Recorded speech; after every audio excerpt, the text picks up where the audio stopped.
Wealth Footprints, Volume 1. This is an incredible book written by 13 experts who share their knowledge, their experiences, their expertise, and their stories in order to help you move from where you are to where you want to be. It is about looking at what we have and where we are. Hi, this is Clarity Coach Lucy, and this is Tuesday Talks at 3. Welcome to our episode. We celebrate the women authors who have decided to impact their environments, both internally and externally. Today, we celebrate and we spotlight Joyce Owaga, my co-author in Wealth Footprints, Volume 1. Now, her book is called The Momentum of a Decision. And she goes ahead to quote, "You've hit rock bottom. The only place you can go from here is higher." So true and so profound.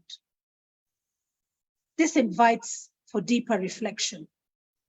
Well, she is here today to share her life lessons and to leave us with 3 simple tips on how we can look at where we are, what we have, and make amazing growth choices.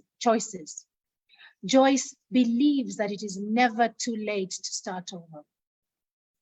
Today's question: how do you work through the changing seasons of your life?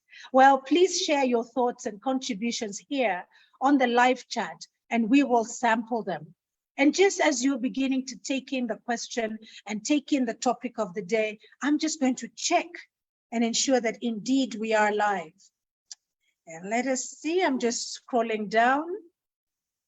And yes, we are live, and we have been live for the last 2 minutes. Fantastic. Oh, this is great. And I can already see that Joyce is with us. Welcome, Joyce. Great to see you there. Thank you. Thank you. Thank you so much for accepting our invite to Tuesday Talks at 3. Now, before we take a deep dive into your book, Joyce, tell us a little bit about yourself. All right. Good evening, good afternoon, everywhere, wherever you are. So my name is Joyce Owaga. First and foremost, I am a mother of 3 boys. But above that, I like to see myself as an overcomer because of what I've been able to come through and what has resulted from what I have been, from my journey. So I see myself as an overcomer. But I'm also an advanced practicing registered nurse, and I practice in the United States, in Columbia, South Carolina. I'm a nurse educator. I'm a patient advocate. I'm an author, and I'm an entrepreneur, a CEO of Nursing Abroad or Diaspora Nursing. So that is who I am. Thank you. Wow. Wow. Now that's quite a bit. And I love the fact that you led in with an overcomer. And once you did that, I'm taking down notes. Every time you see me looking down, I'm just consulting my notes. You are an overcomer, and we can already see before we even know your story, which we hope you will share with us, especially as a result of this book. But we can also see a registered nurse. You're an author. You are a co-author also.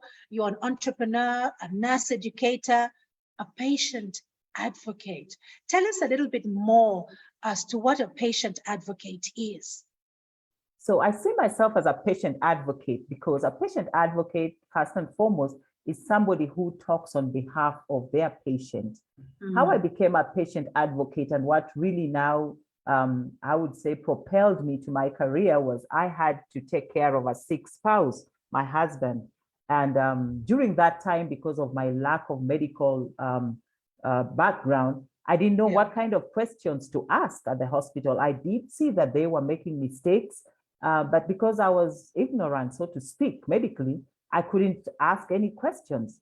And I quickly learned that it is so important for you to be informed, because that's the only way that you can fight for your patient. That's the only way that you can let your patient get the best health or the best treatment that they need so that they get the best outcomes. And so from there, from that experience, I told myself that I was going to have to get informed, learn what I needed to learn so that anytime when I had a patient, I was going to be that advocate for them. And so my greatest assignment for me, I feel, is to be a patient advocate, not just for my family, but for my patients, for my friends, everybody who I can advocate for them. I want to be that patient advocate. So speaking for the sick person who cannot speak for themselves.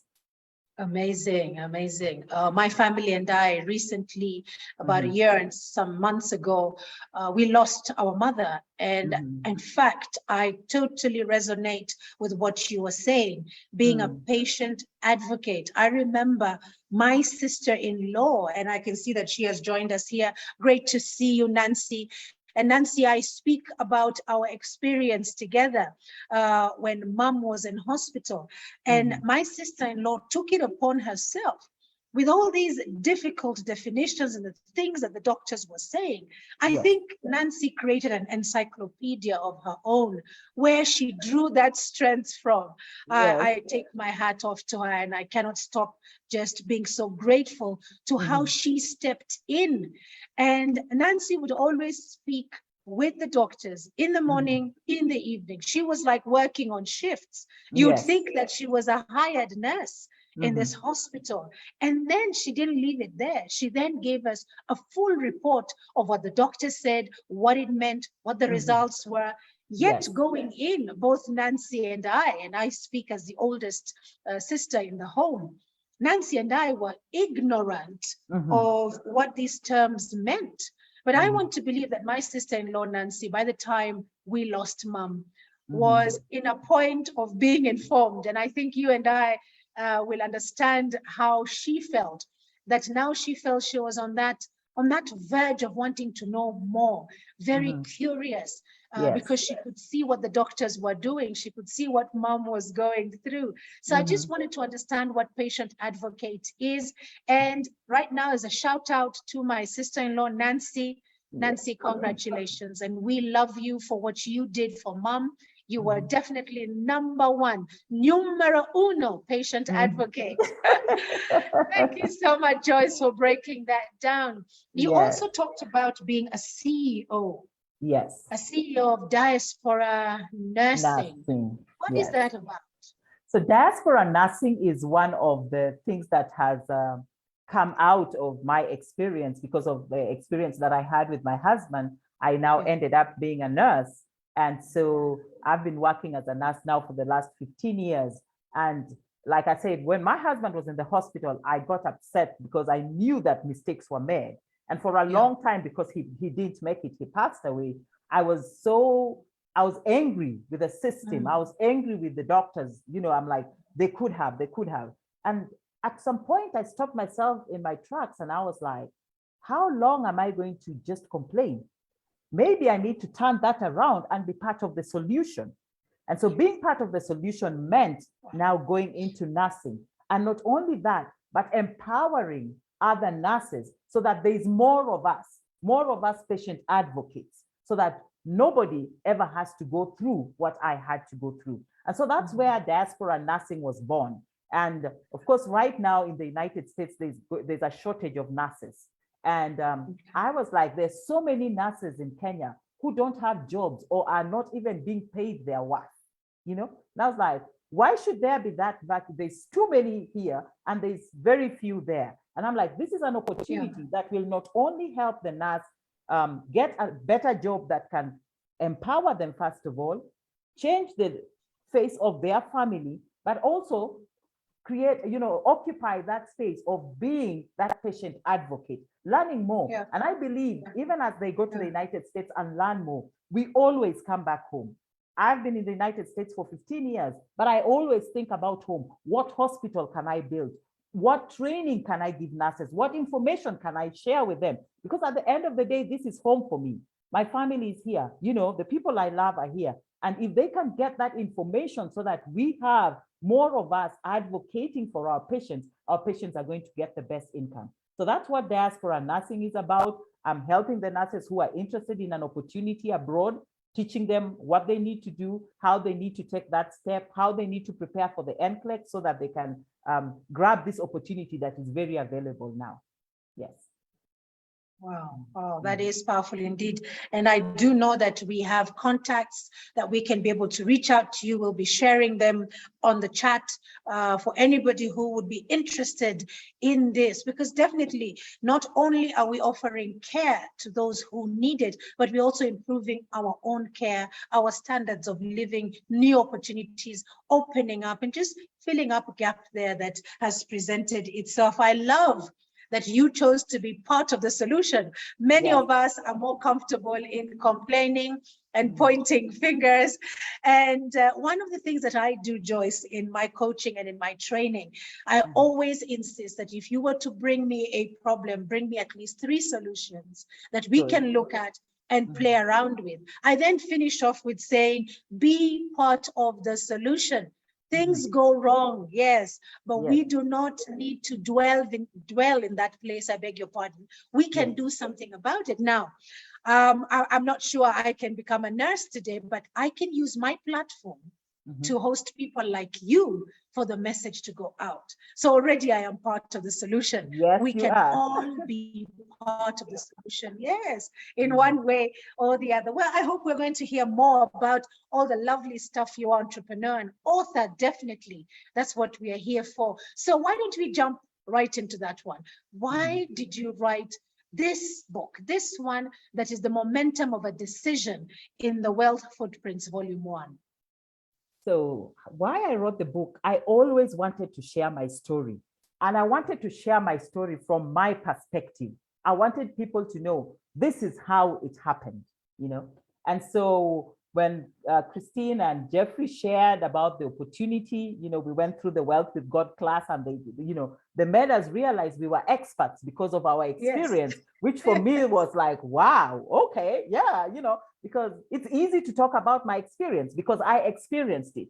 And now turning that experience into an expert, I was really intrigued by that. And I was like, I've always wanted to share my story by myself, but more than that, I know there is somebody coming behind me who is going through what I went through. And if this can be a blueprint for them, then they would be one step ahead of me. They would know how to handle that situation. So I wanted to, first of all, share my story in my own words, but secondly, provide a blueprint for somebody else who is coming behind me to look at some of the tips that I've shared that, okay, I went through this, this is what I did, this is what worked for me, so that they are not, you know, having to tread that and certain waters by themselves, but they at least they're having somebody hold their hand, so to speak.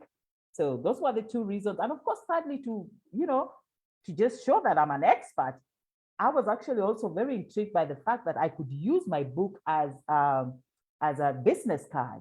And it's actually through the book that I've realized I've actually been able to position myself as an entrepreneur. Being an author, people are like, oh, okay, she seems to know what she's talking about.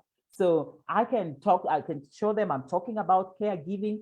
I'm in a caregiving field, and I'm trying to empower nurses who are caregivers and other caregivers. So those were the 3 reasons that made me want to write the book. Thank you so much for sharing. And I did say that we hope to hear more about all the overcomer issues that you are, that is an English word. And now you've touched on being an entrepreneur. And yes, for the audience, you have mentioned 2 names, Christine and Geoffrey. And just for the sake of the audience, if you have not been following our series since June, Geoffrey is the one who runs the Wealth Footprints, which is the Wealth Messenger. And both Joyce and I attended the same Wealth Messenger class. And as a result, we got to realize the different pillars, the different places we can get revenues, the different streams of revenues. And one of them that Geoffrey introduced us to was to write the book. Now, Christine is our fellow Kenyan, and she's the one who put the group together. And to this day, Christine continues to put groups together.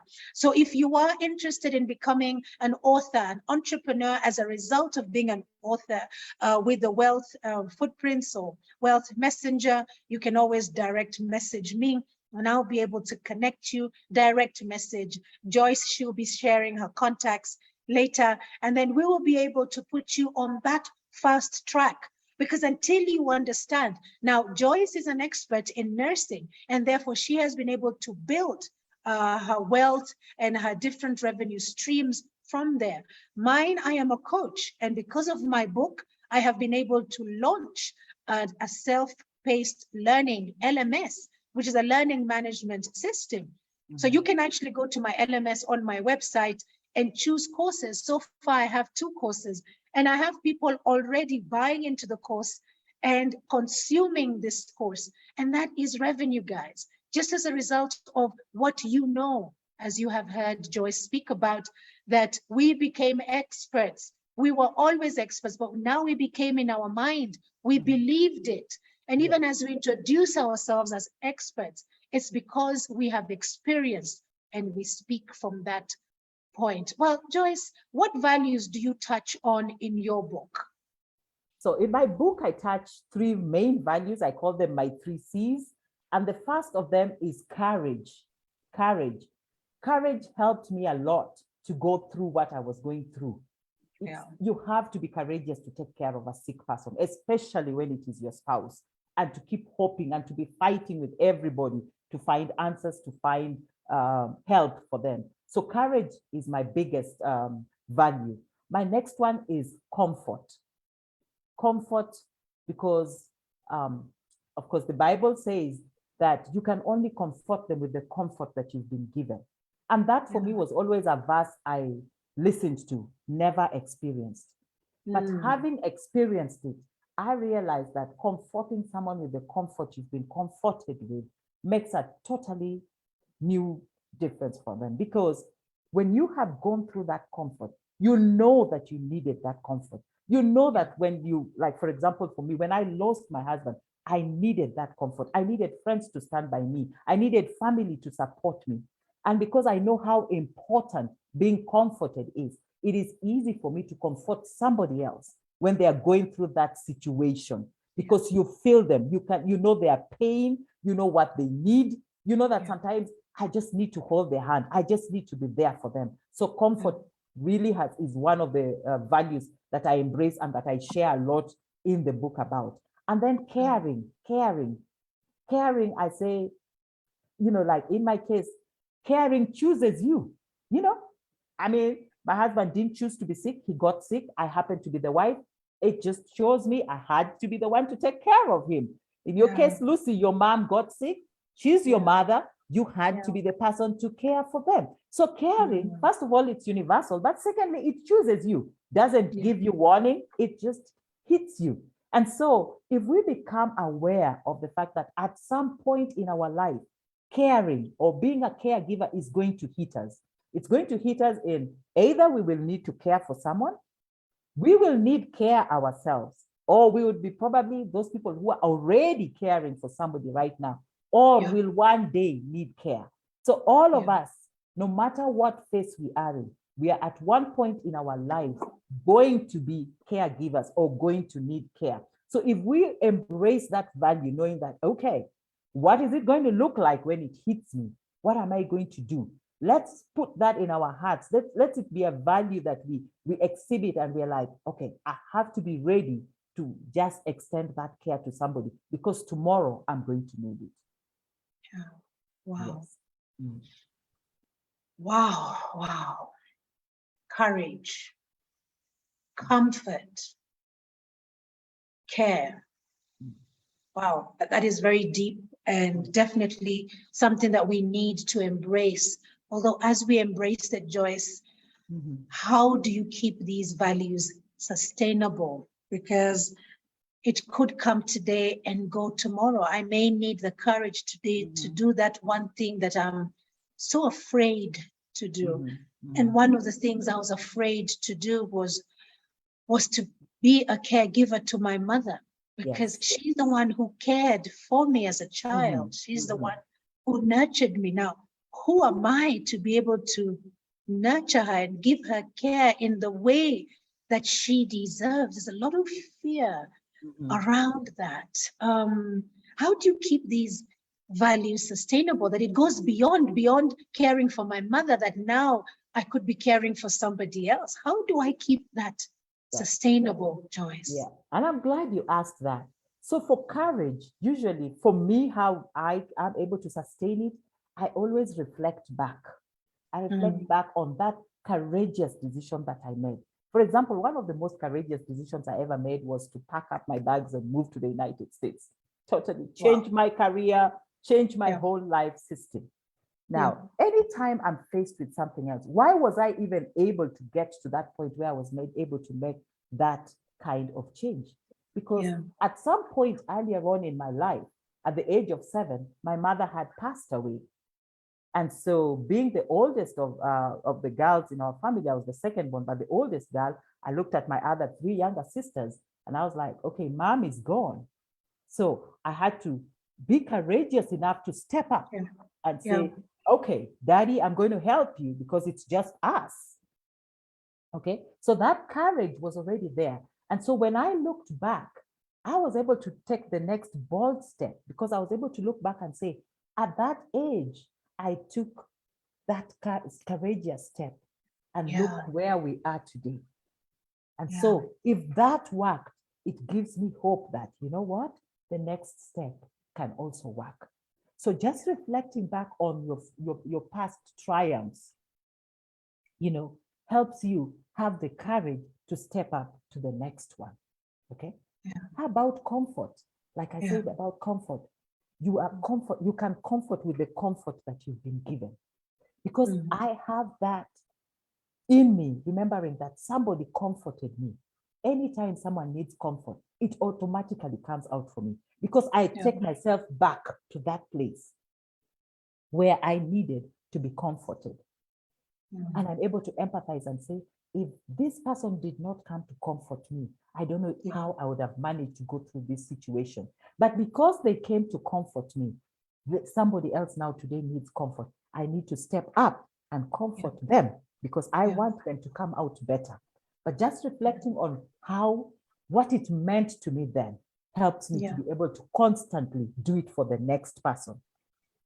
Usually sometimes like in the US, we have groups, and I'm sure we have them here too, where if somebody has lost a loved one, we contribute money for them. And sometimes some friends of mine have asked, why do you always contribute so much? And I'm like, I know what it means to be there.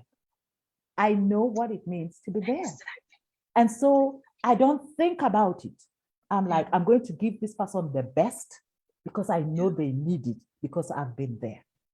Okay, so just that being in there helps you.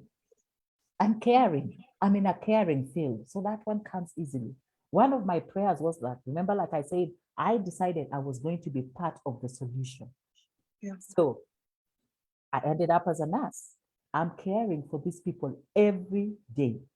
And so my prayer and my desire is that I'm going to give my patient the best outcome. Because I'm thinking of that time when I had a patient and I needed for them to be given the best care.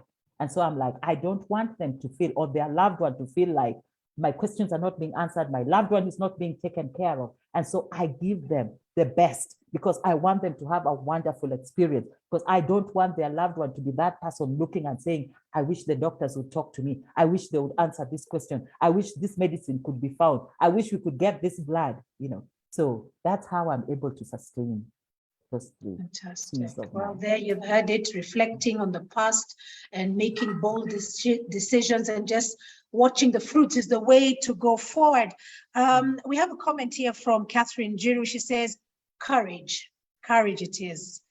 For her, it's courage. And currently she's taking care of mom who has dementia. Catherine, our hearts go out to you.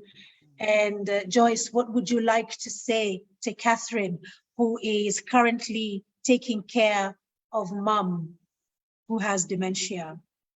Catherine, first, I want to tell you thank you. Thank you so much for stepping up. I know caregivers are never thanked enough. So I want to tell you thank you. Thank you for accepting your schedule to be turned around, to be interfered with, to be interrupted, for putting mom first. Thank you so much. And so I want to encourage you by telling you, first of all, embrace your feelings. There are days you're going to wake up feeling like, I can't do this anymore. Just take a moment, take a deep breath and say, okay, I don't really have the strength and I can't do this on my strength. but I know, God, you can give me the strength for this day. Mm. All right. If you need to cry, take time for yourself. Time out. Just time out. If you feel it's too much, step back, go and reflect. If you need to go and cry, go to the bathroom somewhere, just step out for a little bit, cry, talk, vent, find a friend who you can just call and vent out, so that it's frustrating, it's tiring. That is the truth, okay? And just trust your feelings. But after that, also go back and just find that place of reflection, of coming back and saying, God, I know that there is something good going to come out of this. I know that there is something you're teaching me. Yes, it's painful. Yes, it's hard, but definitely you're transforming me. You're changing me from the inside. And one day I know that I am going to see the fruit of what I am now sowing. Thank you, Joyce. Thank you. Our heart goes out to Catherine and to many more out there who are caregivers today, and they find themselves in this point where they feel like they need to be comforted. You need to lean on God, as Joyce says. She's been there. She knows the experience, and you can always reach out to her. Why don't you read for us something from your book to encourage us further, Joyce? Okay. What would you like to read? So I'm going to read from my book, okay, The Momentum of a Decision. And I'm going to read a chapter that talks about caregiving found me. And I just hope that this will encourage you, Catherine. I know that caregiving found you by you taking care of your mom. So it starts by saying, my husband's illness decades before led me to the career I now have. And the good news is that our purpose often realigns through difficult times. God will guide you to where he needs you to be. Listen for the movement of the inner compass is important. I found compassion as I was tending to him and others in his ward. And I realized that maybe I had missed my calling. Also, maybe there are many more people who did not have the support they need going through such a tough time. I keep doing what I do because I have lived and traveled in many countries and people need support. There's always a place for one more encouraging word, for being in someone's corner, and perhaps most importantly, for sharing knowledge and experience. For a long time, I pondered the loss of people close to me, but if onlys had no way to make the world a better place. Deploring the state of the hospitals and clinics will not enhance clinical practice.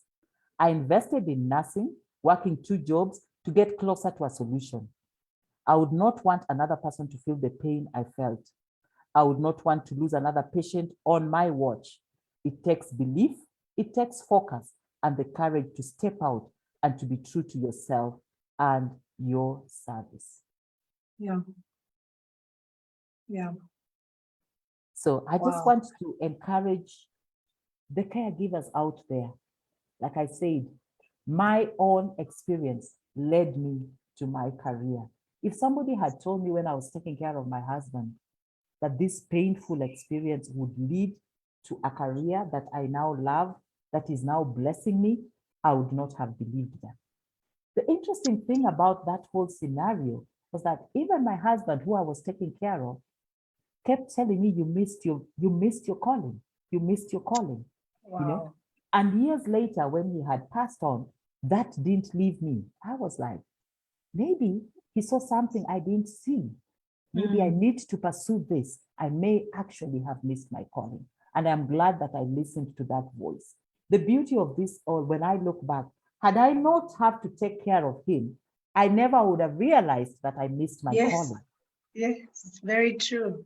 And I probably would not be here today having this conversation with you. Yes. So however painful that situation is, lean on the lessons, learn the lessons. I remember taking care of my husband in the hospital, and taking care of the other patients that he shared a ward with. And at some point, even the nurses would call me sister, nurse, because I had come in every day, take care of him, take care of the other patients in his ward. Little did I know that those little skills I was learning were later on going to be skills that I would enhance, go to school for, and launch my career and even my business today. So I'm an example. If it happened to me, it can happen to you.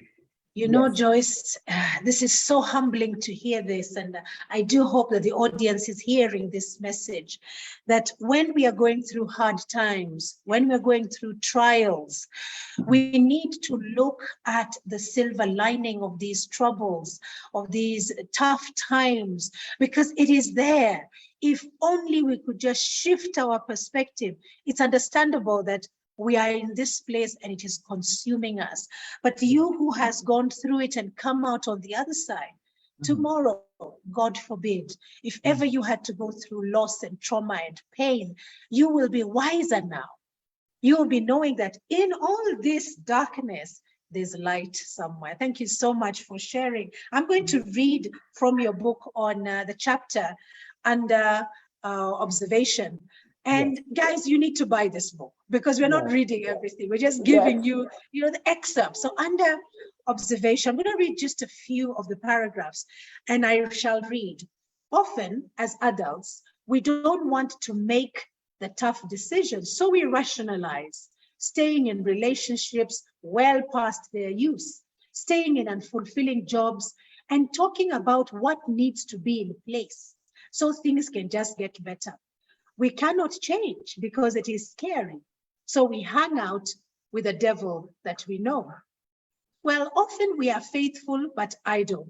So we play a big game, but everyone, including the higher powers, are waiting for us to be something and to do something.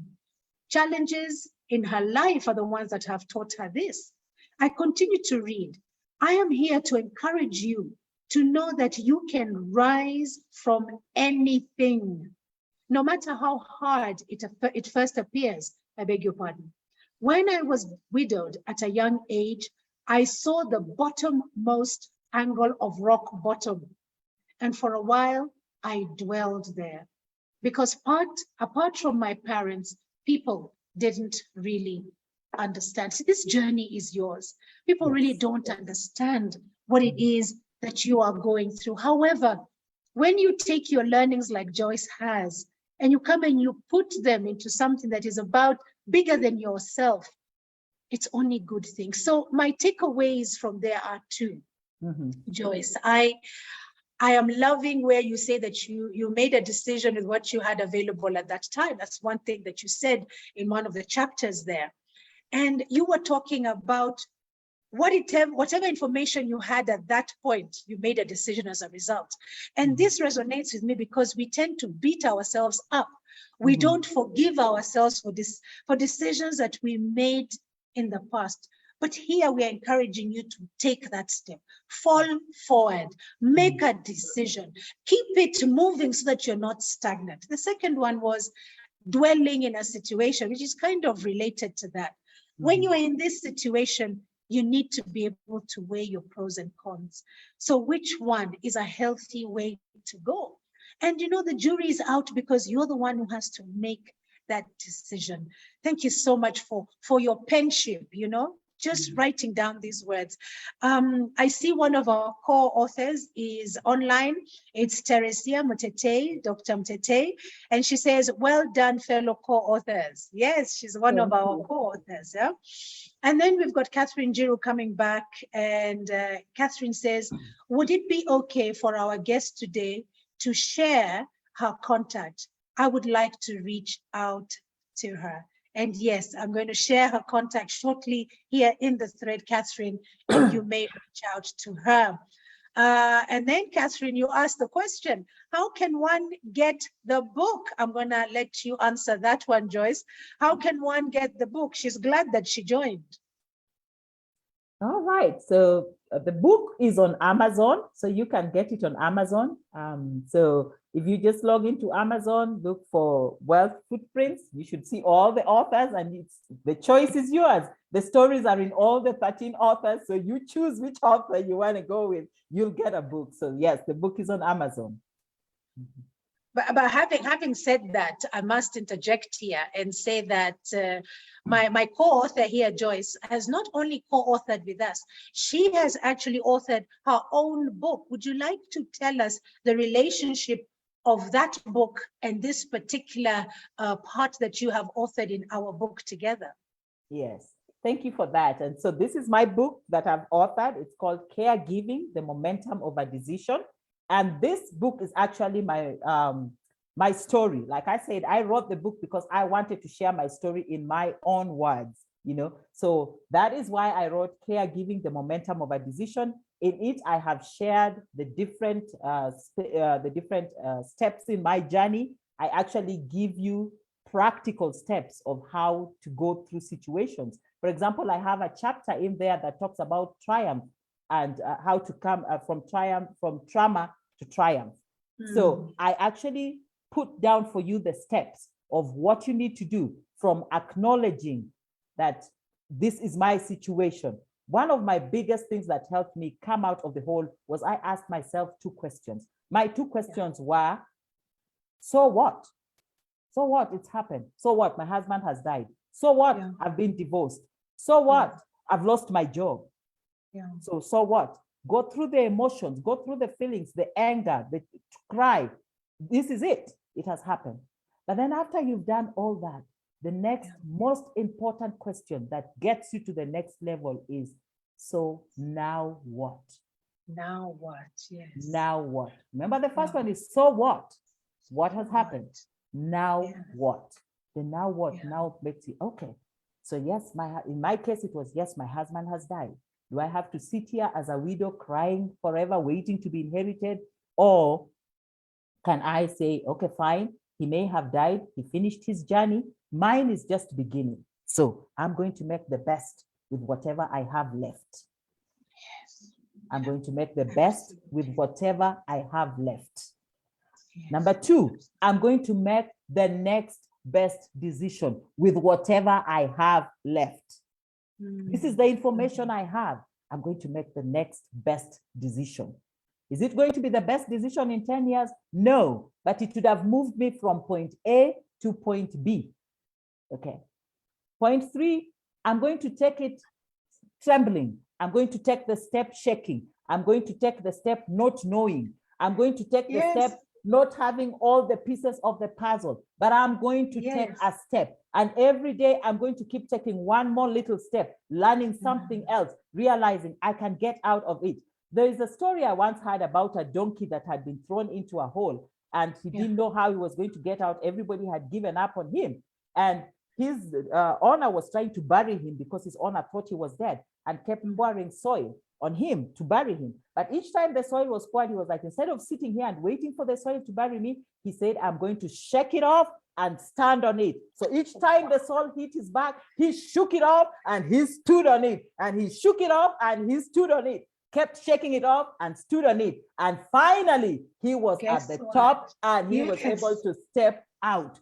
So it's one step at a time, guys. Just, shake it off, stand on it. Shake it off, shake off that pain, stand on it. Shake off that not knowing, stand on it. And you keep making one new decision, one more decision, learning one new thing. At the end of the day, you will be out of that hole. You would have just launched yourself into something new and you will indeed be an overcomer. At the end of the day, never forget that your backup is Almighty God.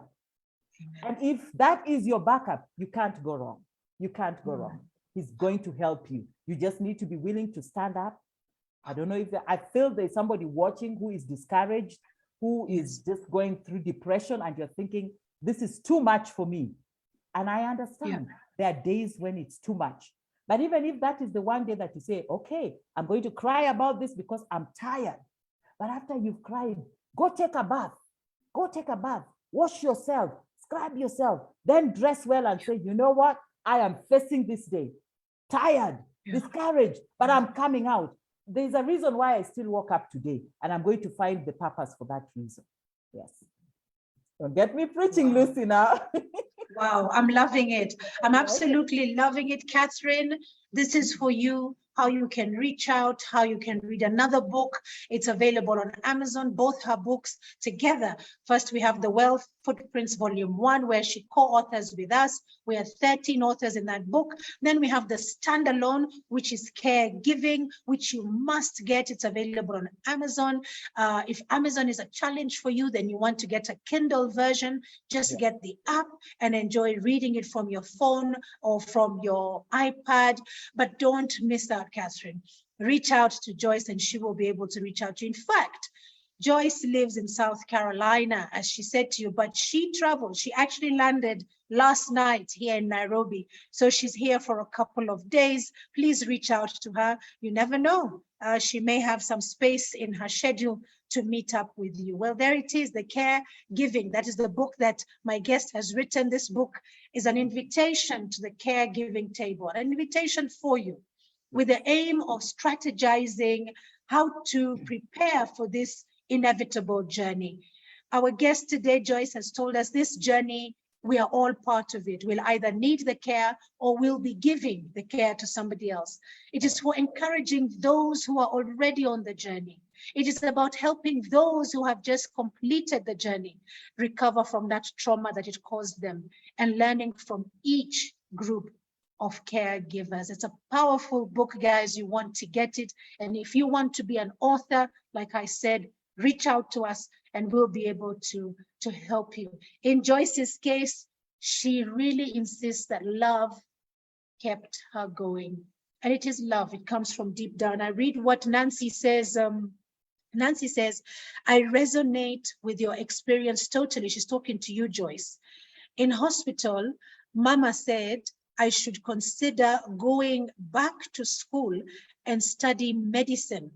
Today, I support people with hormonal imbalance issues that mostly has affected their fertility. Joyce, what few words do you have for my sister-in-law? This is powerful, Nancy. We love you. Shout out, Nancy. Tell her to get on with it. It is doable. It is so doable. I went back to school because remember my first career was in marketing. I was in BCom. I went back to school at the age of 40. So it's never too late. As long as you have the willpower, as long as you have the passion, you can do it. You can do it. Fantastic. Yes. Well, Nancy, that's a message directly for you. I'm so happy you're here with us. I'm so happy that you are family. You are people. You are my people, like we say in Kenya. So there you heard it. You're going to take the first step. You've got to lean on God, and caregiving is universal.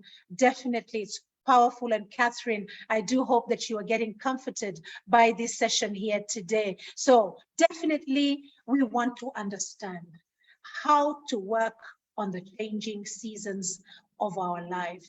We want to be able to reflect on where we are. Yes. So where are you today? Are you the one who needs the care? Are you the one who is giving the care? And whether it is you giving the care as a nurse, the way Joyce is doing it, or you're giving the support. Joyce pointed out that people would ask her, why is she giving so much money or maybe so much resources or time?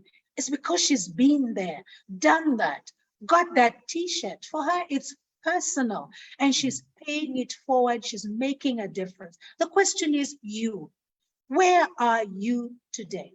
What is it that you have? Do you have an understanding of a situation that a fellow loved person is in and you can come and just be that support for them? Do you have that character of courage? Do you have it in you that you can come and sit by the family and help them? Is it a matter of entrepreneurship to be able to convert this into something that can support and empower other people? Hopefully, today's session is helping you to make growth choices. And these growth choices go a long way to touch many. Joyce talked about the devil that you know. This devil that you know is a comfort zone. She put it so well. She asked herself two questions. And I don't want us to pull away and forget about those two questions. So I go back to them. The first one that Joyce asks is, so what? And that is talking to the past. It has happened. We cannot change what has happened, but we can walk away with lessons. Let us choose to grow from our trauma into triumph. Let us choose to grow from our loss into care. And that answers the question, now what? It is more sober now when you're answering this question, because those emotions have been left for the past. They come to remind us. And so when we are advising those who are taking comfort in the devil that they know, we totally understand that your comfort zone is something that you know. You know, if you turn left, you'll feel this. You know, if you jump over, you will feel this. But we are encouraging you that you're only one decision away from another situation, a situation that is of growth, of learning, of touching people. You want to take the next best action. And here we are encouraging you to take that step. Joyce, what 3 takeaways do you have for us? Takeaways that as we leave this session of looking at how caregiving chose you and it may choose us, and that is inevitable, we're going to be in this space at one time or the other in our life. What 3 takeaways can we take to heart with us as we leave this episode today? Before I do that, Lucy, can you read for me that quote by Phillips, Winty Phillips, so that I can use that to summarize my takeaways? I just okay. Yes. The one where you've hit rock bottom. Yes. Yeah. All right. So you've hit rock bottom. The only place you can go from here is higher. Is higher. Okay.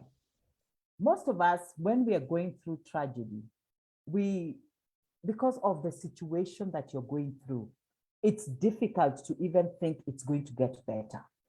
Sometimes even as a caregiver, you wonder, am I going to get to the next minute, the next hour, the next day, But always remember that when you've hit rock bottom, the only place you can go is higher. So it can't get any worse. It can't get any worse than this. And there are days where it might get worse, but at some point it will reach to the worst, rock bottom.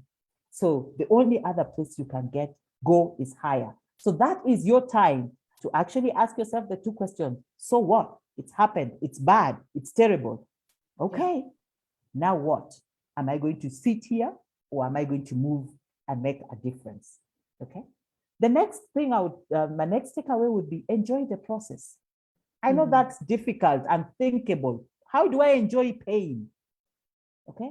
Maybe I would say, try to embrace it. That might be a better word than enjoy it. Embrace the process. Embrace the process. There is definitely a lesson that you're being taught in it. There is something you're learning, which if you never went through that situation, through that pain, you would not learn. So pay attention to it, because years later, it will come back. In my case, I gave you the example. I was taking care, when I was washing my husband, washing the other patients in his room, I didn't know that those were skills that I was learning. But when I now had to use them in nursing school, it came out so naturally for me. All throughout my nursing school, I got the award for the best clinical student. It was natural for me to take care of a patient because I had taken care. So these sick people, I was taking care of them. I thought I was helping them. Little did I know that in return, they were helping me gain a skill, helping me reach my purpose, which I had missed, which I didn't even know that I had missed. But because of this situation, I actually realized I'm actually good at this. I enjoy doing this. This might actually be what I was called to do, because it now comes effortlessly. And the opportunities that have opened up for me after embracing that have actually confirmed to me that this was my calling. This is my purpose. Because when you are walking in your purpose, things fall into place. Things fall into place. And my final takeaway would be, caregiving is not only universal, it chooses you. And the truth is, it's just a matter of time. It's going to knock your door. What will you do when it knocks your door? You might need the caregiving. You might need to give the caregiving. What are you going to do? And what preparations are you making towards that? Yes. Wow. I think today has been so powerful. I just want to thank you so much for coming on and sharing your personal story not only in writing it, but then coming and sharing with us, breaking it down, unpacking it so that we can understand exactly why caregiving is universal. We know now, getting away from this episode, either we are going to be the ones needing the caregiving or we are the ones who are going to be giving it. Irrespective of where we are going to be standing, we need to know a few things about ourselves. And that is the values that we need to inculcate in our lives now as we prepare. Just as you were washing the patients in those wards and you did not know you were actually preparing for a bigger calling. So we need to think about courage and what that means for us. If it means making that step, walking through that fear, to make that step, to move on to that unknown, but having the faith that it holds something for us and that the will of God exists there. If it is comfort that we need to be understanding today and appreciating it in points of gratitude, or whether it is care. So guys, we need to look at this. We need to look at our lives and see, where is it that these things are presenting themselves? How does it land for us? So the question for today was, how do you work through the changing seasons of your life? And you will agree with me that Joyce today has given us those 3 takeaways that should be able to give us a beginning. You can add to them. So take the step, embrace the process, and take care of yourself first, because caregiving is universal. Thank you so much, Joyce. We cannot thank you enough. We are so humbled that you chose to share this journey with us. So guys, subscribe to our YouTube channel, LMC Consultancy, for the recording of this particular episode, and then give us feedback. Give us feedback on IG and Facebook, and tell us what else you would like to hear about. If you want to reach out to Joyce or myself, that is the place that you can reach out to us. We have launched our online courses, as I explained in the beginning, and we are offering 50% off. Just visit our website, lmcconsultancy.com, and sign up. We are entrepreneurs now, Joyce and I, and all the other co-authors, Teresa, who is here with us today. So check out our social media platforms for our August Tuesday Talks at 3 lineup. We have more authors lined up for you as we celebrate Kenya's diversity. And the next time that I will see you, it will be the new month of August. And I want us to continue to help to build one another. Do you know a Kenyan author who would like to be featured here on Tuesday Talks at 3? Please DM us for their contacts, with their contacts, and talk to us. Until then, be kind to yourselves. Bye-bye now. Thank you.